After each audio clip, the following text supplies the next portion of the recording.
Parlons de la violence conjugale. J'ai pris la formation Cellule Scan, je l'ai modifiée en me disant que ces formations-là pourraient aider les victimes d'actes de violence. Violence conjugale, violence domestique.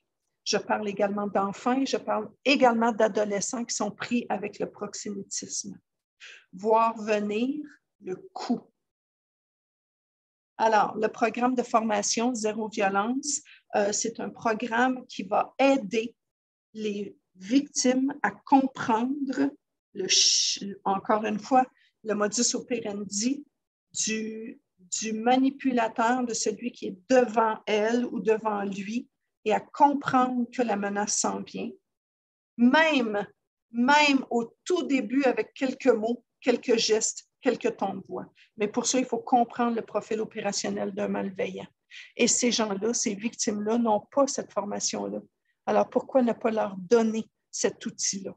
C'est un outil qui va être facile d'application, facile à comprendre. La formation n'est pas longue, mais elle est vraiment très claire pour ces gens-là.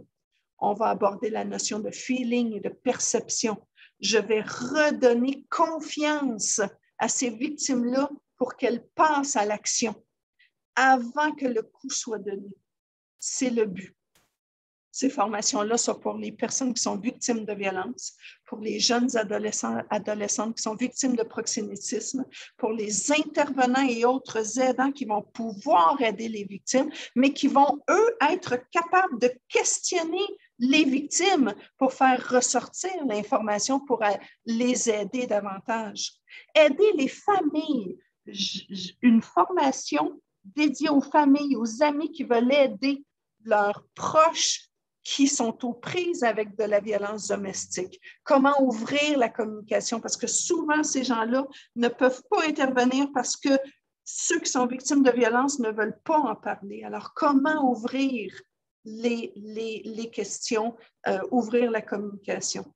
Tous les agents spécialisés, les policiers, les policiers qui arrivent sur le terrain, ils reçoivent un appel, ils arrivent dans une maison, l'homme et la femme sont là, disons que c'est un exemple d'un homme et d'une femme, ça peut être n'importe qui, on va dire un homme et une femme qui sont là, et la femme ne veut plus porter plainte, ben, comment le policier va ouvrir la communication pour aller chercher l'information, pour savoir exactement qu'est-ce qui se passe? Ben, il faut qu'il sache comment questionner. C'est plus juste une question de feeling, puis c'est plus juste une question de je veux faire juste une bonne relation avec la personne. Non, il faut avoir une stratégie de questionnement, c'est très important. Les agents de libération, est-ce qu'on les libère ou pas? C'est important. Les avocats également. Les entreprises et gouvernements qui souhaitent faire la prévention pour leurs employés aussi.